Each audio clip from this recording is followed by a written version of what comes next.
लाख कोशिशों के बावजूद हॉलीवुड की बड़ी से बड़ी फिल्मों में भी कोई ना कोई गलती तो हो ही जाती है। फ्रेम में नजर आने वाली गड़बड़ियों या अटपटी चीजों को तो कोई भी देख लेता है, लेकिन आज हम आपको फिल्मों में की गई कुछ ऐसी गलतियां दिखाने वाले हैं जिन्हें केवल बेहद होशियार और ब्रिलियंट लोगों ने ही नोटिस किया होगा।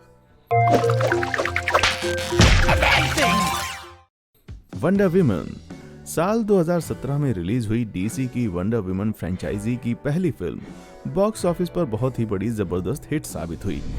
एक्ट्रेस गैल गैडोट ने इस फिल्म में एक अमेजोनियन योद्धा की भूमिका निभाई थी जो कि जम के दुश्मनों के छक्के छुड़ाती थी। भले ही दर्शकों ने इस फिल्म को खूब पसंद किया हो, लेकिन प्रथम विश्व युद्ध में होने वाली गोलीबारी को ये फिल्म सटीक तरीके से नहीं दिखा पाई थी। फिल्म के सुपर हीरो स्क्रीन पर थोड़ा बहुत रोमांस करने से जरा भी नहीं कतराते और फिल्म की शुरुआत में ही जब डायना प्रिंस स्टीव ट्रेवर को नग्न अवस्था में देख लेती हैं तो ये बात एकदम सही साबित हो जाती है। आगे चलकर वही स्टीव डायना के खासम खास बन जाते हैं। उस सीन में स्टीव एक कुदरती अंडरग्राउंड पूल से एकदम नग्न अवस्था में बाहर निकलते हैं और वो पूल किसी 5 स्टार होटल के पूल से कम शानदार नहीं था। लेकिन बाहर आने के बाद जब वो अपनी किट चढ़ाने लगते हैं तो एक गड़बड़ हो जाती है जिसे ज्यादातर दर्शक नोटिस नहीं कर पाते। पैंट पहनते वक्त जिप बंद करने की आवाज साफ सुनाई देती है। आप पूछेंगे भला इसमें कौन सी गलती हो गई?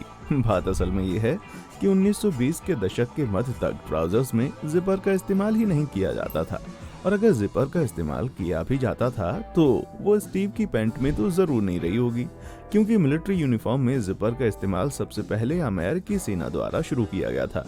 पर फिल्म में स्टीव एक ब्रिटिश खुफिया एजेंट की भूमिका निभा रहे थे, इसलिए उनके पैंट में जिपर होने की जगह बटन लगे होने चाहिए थे। मैरी क्वीन ऑफ स्कॉट्स सियोशा रोनन और मार्गरेट रॉबी ने अपनी film Mary Queen of Scots में एलिजाबेथ प्रथम और मैरी स्टुअर्ट जैसे ऐतिहासिक किरदारों को बहुत ही जबरदस्त अंदाज में जीवंत किया था। लेकिन आपस में टकराने वाली इन दो कजिन्स का असल किस्सा फिल्म की कहानी से थोड़ा सा अलग है। फिल्म में तनाव बढ़ता ही जाता है और दोनों बहनों के आमने सामने आने पर ये अपने अंजाम तक पहुंचता है। उस सीन में एलिजाबेथ और मैरी को इस तरह से पेश किया जाता है मानो वो दोनों मर्दों की दुनिया में अपनी हुकूमत चलाने वाली सशक्त आत्मनिर्भर महिलाएं हों। ये सीन भले ही बेहतरीन माना जाता हो, पर इसमें एक छोटी सी दिक्कत है। असल जिंदगी में मैरी और एलिजाबेथ का आमना सामना कभी हुआ ही नहीं था। चिट्ठियों के जरिए दोनों एक दूसरे के संपर्क में थीं और अगर वे चाहती तो मुलाकात करने के कई मौके भी थे। लेकिन सन 1586 में जब एलिजाबेथ ने अपनी कजन मैरी को बेरहमी से कत्ल करवाया तो वो दोनों की पहली मुलाकात थी। कुछ इतिहासकार तो यहाँ तक दावा करते हैं कि अगर दोनों ने मिलकर बातचीत के जरिए अपने गिले शिकवे दूर कर लिए होते तो शायद एलिजाबेथ मैरी को जान से ना मरवाती।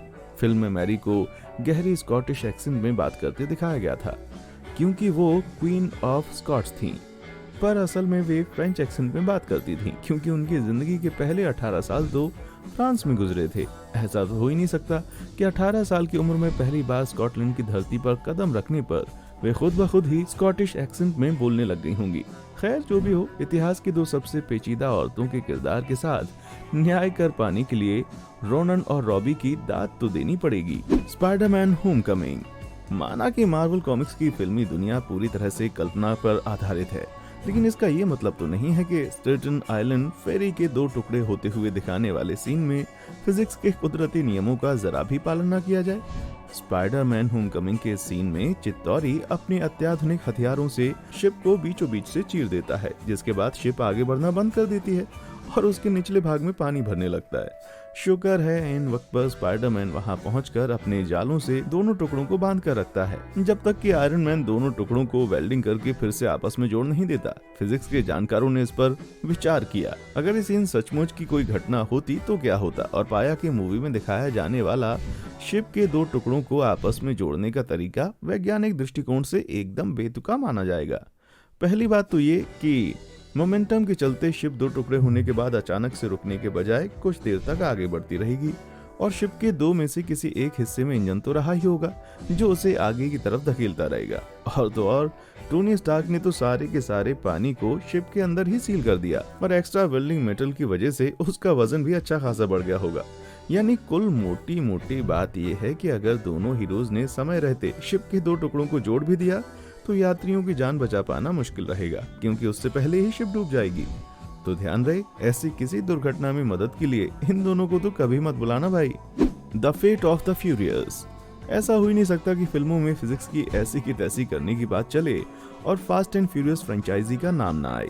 साल 2017 में फास्ट एंड द फ्यूरियस नाम से बकैती से भरपूर इस फ्रेंचाइजी की 8वीं किस्त रिलीज हुई और इस फिल्म में जो भी दिखा दिया जाए कमी समझो। फिल्म के एक यादगार सीन में चार्लिस थेरोन का किरदार साइफर एक न्यूक्लियर सबमरीन में सवार होकर फ्यूरियस टीम का पीछा कर रही थी।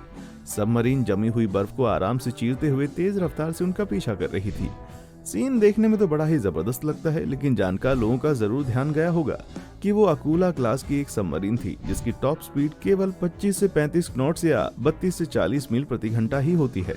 इतना ही नहीं, 32 से 40 मील प्रति घंटा की रफ्तार केवल सतह के नीचे के लिए है। सतह पर तो ये सबमरीन 11 से 13 मील प्रति घंटा तक ही जा सकती है, जो सरपट भागती किसी लैम्बोर्गिनी को पकड़ने के लिए काफी नहीं है। जैसे इतनी बकवास काफी नहीं थी, आगे साइफर डॉम पर एक हीट सीकिंग मिसाइल दाग देती है और वो जनाब पता नहीं कौन सा चमत्कार करके उस मिसाइल को पछाड़ देते हैं। चमत्कार इसलिए कहा क्योंकि धीमी से धीमी हीट सीकिंग मिसाइल भी कम से कम 2.5 माक की रफ्तार से चलती है, जो कि 1900 मील प्रति घंटा की रफ्तार से भी ज्यादा है। अंदाजे के लिए बता दें, ये बंदूक से निकली किसी गोली की रफ्तार से भी कहीं ज्यादा है। अरे भाई, फिजिक्स गई तेल लेने। हमारे डॉम भैया तो एकदम सही सलामत बच निकले और चिकनी बर्फ पे तेज रफ्तार भागती कार को रत्ती भर आउट ऑफ कंट्रोल नहीं होने दिया। मानना पड़ेगा, वो आगे कमाल की बात है भाई। Bohemian rhapsody. किसी की जिंदगी पर आधारित बायोपिक बनाने से पहले इस बात का ध्यान जरूर रखना चाहिए कि आप उस व्यक्ति के बारे में अच्छे से जान लें। फ्रेडी मर्क्यूरी के जीवन पर आधारित 2018 की जबरदस्त सुपरहिट फिल्म बोहेमियन रैप्सोडी को किसी भी एंगल से वाहियात तो नहीं कहा जा सकता, लेकिन क्वीन के असली फैन ये जरूर मानेंगे कि वो फिल्म परफेक्ट भी नहीं थी। उदाहरण के लिए फैट बॉटम गर्ल वाले गाने को ही ले लीजिए।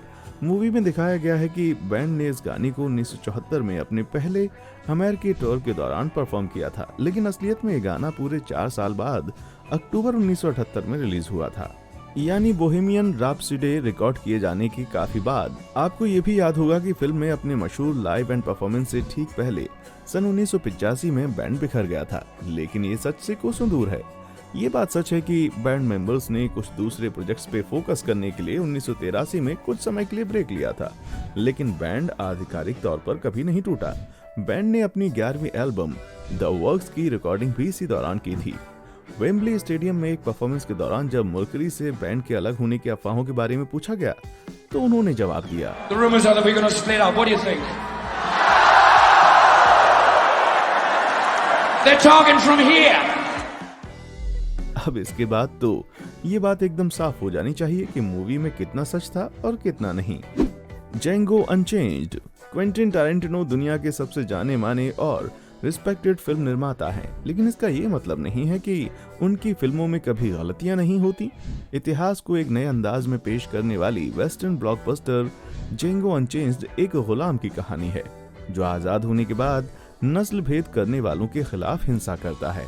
वैसे तो फिल्म ने उस समय के टेक्सास को एकदम से सही अंदाज में दिखाया है, लेकिन एक छोटी सी गड़बड़ी है। जेंगो का किरदार निभाने वाले जेमी फोक्स फिल्म में कई जगह स्टाइलिश सनग्लासेस पहने हुए नजर आते हैं।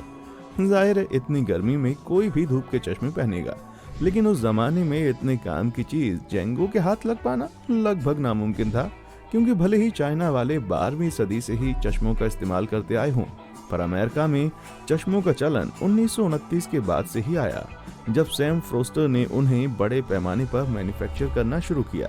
जी हाँ, फिल्मों में दिखाए गए जमाने के पूरे 71 साल के बाद लगता है जेंगो ने भविष्य की यात्रा की थी, वरना वो भी बाकी लोगों की तरह आंखों को धूप से बचाने के लिए हाथ और टोपियों का इस्तेमाल कर रहा होता।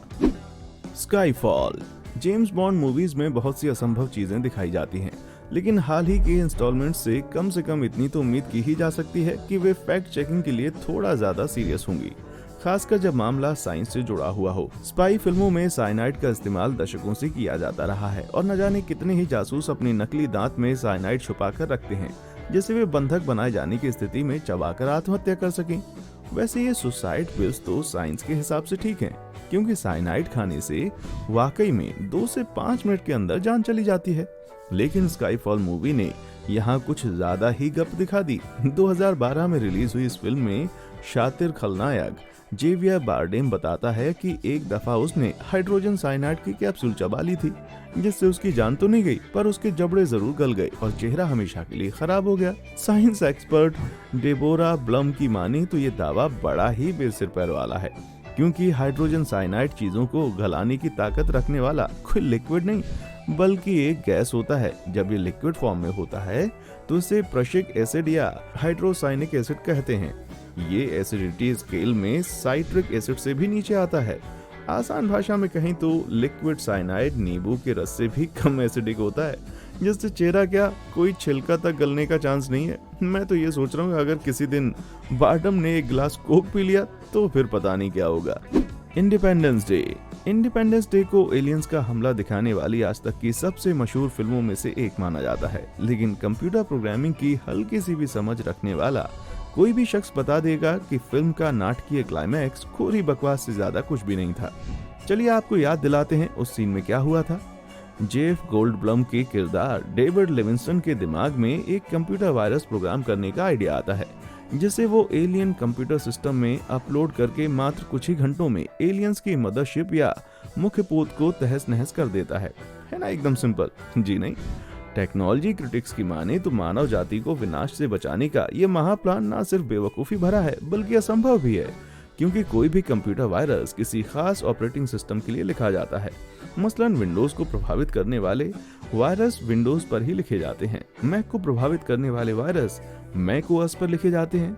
अगर माना जाए कि एलियंस की शिप में इस्तेमाल होने वाली टेक्नोलॉजी इंसानों की टेक्नोलॉजी के मुकाबले कम से कम 200 साल आगे रही होगी, तो ये एकदम असंभव बात है कि लिविंगस्टन अचानक से एक वायरस तैयार कर लेते हैं जो किसी अनजान ऑपरेटिंग सिस्टम पर चलने वाली अत्याधुनिक शिप को खराब कर देता है। और मजे की बात तो ये है कि लिविंगस्टन के इस कारनामे को एक एप्पल पावर बुक की मदद से अंजाम दिया गया, जो कंप्यूटर प्रोसेसिंग की दुनिया में कोई बहुत बड़ा सितारा नहीं माना जाता। ब्रेव हार्ट, भले ही ब्रेव हार्ट को आज तक की सबसे ज्यादा प्रशंसा प्राप्त ऐतिहासिक फिल्मों में से एक माना जाता हो, पर कुछ लोगों का दावा है कि ऑस्कर जीतने वाली इस फिल्म में सही से ज्यादा तो गलत दिखाया गया है। आपको याद होगा कि फिल्म में मेल गिब्सन का चेहरा नीले रंग से पोता हुआ था और उन्होंने स्कॉटलैंड की पारंपरिक पोशाक किल्ट पहन रखी थी। ये कॉस्ट्यूम इन भविष्य भूत के हिसाब से तो ठीक है, पर एंग्लो स्कॉटिश युद्धों के दौरान किल्ट का इस्तेमाल नहीं किया जाता था। माना कि युद्ध में जाने से पहले चेहरे को नीले रंग से पोतना आपको देखने में और भी भयानक बना देता है, लेकिन इतिहासकारों का कहना है कि इस परंपरा का चलन फिल्म के जमाने से कई सौ साल पहले खत्म हो चुका था। रोमन काल से पहले के केल्टिक और पिक्ट लोग अपने चेहरों को रंगा करते थे, ना कि मध्यकालीन स्कॉट्स। इतना ही नहीं, फिल्मों की कहानी 13वीं शताब्दी के आखिरी दौर में आधारित है, पर किल्ट का आविष्कार तो 16वीं सदी में जाकर हुआ था। यानी फिल्म में कॉस्ट्यूम को अपने समय से पूरे 300 साल पहले ही दिखा दिया गया। विलियम वॉलेस जैसे कबायली युद्ध में जाते वक्त किल्ट की जगह लीन क्रोइश कही जाने वाली ये कॉस्ट्यूम पहनती रही होंगी। अमीर लोग इस पीली शॉल को केसरिया रंग में रंगते थे और गरीब मजदूर लोग अपने पसीने में। अच्छा ही हुआ ये गिब्सन को नहीं पहनाया गया भाई। ग्रेविटी 2013 में आई अल्फांसो क्वारोन की स्पेस एपिक फिल्म ग्रेविटी में लगभग हर चीज एकदम सही है, पर शायद फिल्म के निर्माताओं को टाइटल से जुड़े कॉन्सेप्ट की अच्छे से समझ नहीं थी। फिल्म का सबसे तनावपूर्ण सीन वो था जिसमें सैंड्रा ब्लॉक और जॉर्ज क्लूनी के कैरेक्टर एक पतली रस्सी के जरिए अपने शिप से बंधे हुए थे और महज एक गलती उन्हें हमेशा हमेशा के लिए कभी ना खत्म होने वाले अंतरिक्ष में धकेल सकती थी। पर इस सीन में खामी है। आपको यकीन नहीं होगा पर मैं सच कहता हूँ, फिल्म में क्लूनी का मरना जरूरी नहीं था। एस्ट्रोनॉमी एक्सपर्ट फिल प्लेट हमें समझाते हैं कि अंतरिक्ष में ग्रेविटी उस तरह से काम नहीं करती जैसे हमारी धरती पर करती है, और महज एक हल्का सा पुल क्लूनी की जान बचा सकता था। जब ब्लॉक ने क्लूनी को पकड़ रखा था तो उस वक्त दोनों स्टेशनरी थे और दोनों का एंगुलर मोमेंटम भी सेम था, यानी ग्रेविटी क्लूनी को जरा भी नहीं खींच रही थी और ना ही उन पर कोई बल काम कर रहा था। फिर भी पता नहीं क्यों वे कहते हैं कि आखिरकार सैंड्रा को उनको छोड़ना ही पड़ेगा। महज हल्का सा जोर लगाने से क्लूनी सैंड्रा की तरफ चले आते और आगे बढ़कर रस्सी को पकड़ सकते थे, लेकिन नहीं, उल्टा वे अपना हुक खोल देते हैं और पता नहीं कौन सी अनजानी फोर्स उन्हें दूर अंतरिक्ष में खींच कर ले जाती है। आज तक के सबसे वाहियात एस्ट्रोनॉट को मेरा अलविदा। टाइटैनिक, इसमें कोई दो राय नहीं है कि जेम्स कैमरून आज के जमाने के सबसे बेहतरीन फिल्म डायरेक्टर्स में से एक हैं और दुनिया भर में सुपरहिट होने वाली उनकी फिल्म टाइटैनिक में भला क्या गलत हो सकता है। 1932 में टाइटैनिक की डूबने से जुड़ी असल घटनाओं पर आधारित इस फिल्म में थोड़ी बहुत कलात्मक स्वतंत्रता का इस्तेमाल किया गया था, लेकिन बेबाक एस्ट्रोफिजिसिस्ट नील डिग्रास टायसन ने फिल्म में जो गलती निकाली वो इतनी ज्यादा पेचीदा थी कि आप अंदाजा भी नहीं लगा सकते। कैमरून बताते हैं कि टायसन अक्सर उन्हें ईमेल भेजकर बताते हैं कि कैसे वे मूवी के सबसे जाने पहचाने सीन में आसमान को ऐतिहासिक तौर पर सटीक दिखाने से चूक गए हैं। रोज जब समुद्र के ठंडे पानी में ठिठुरती हुई लेटकर आसमान के तारे देख रही थी तो उसकी नजर उन तारों पर नहीं पड़ रही थी जो उस रात सचमुच वहां पर नजर आ रहे होंगे। जी हाँ, इतनी डिटेल की आप सोच भी नहीं सकते। टायसन ने यह भी पॉइंट आउट किया कि कैमरून ने लेफ्ट साइड का आसमान दिखाने के लिए राइट साइड की मिरर इमेज का इस्तेमाल किया था। एक दो बार आमने सामने मिलने के बाद कैमरून ने टायसन को चैलेंज किया कि वो 15 अप्रैल 1912 की सुबह 4:20 पर जो वास्तविक आसमान को दिखाया गया वो वही था। क्या आप भी उन गिने चुने होशियार लोगों में से हैं जिन्होंने इन गलतियों को नोटिस कर लिया था? क्या आप फिल्मों में दिखाई गई ऐसी और भी गलतियों के बारे में जानते हैं जिन्हें इस वीडियो में शामिल किया जाना चाहिए? तो नीचे कमेंट बॉक्स में आकर हमें जरूर बताएं। हमें आपके जवाब का इंतजार रहेगा। हमारे चैनल को लाइक, शेयर और सब्सक्राइब जरूर करें। देखने के लिए शुक्रिया।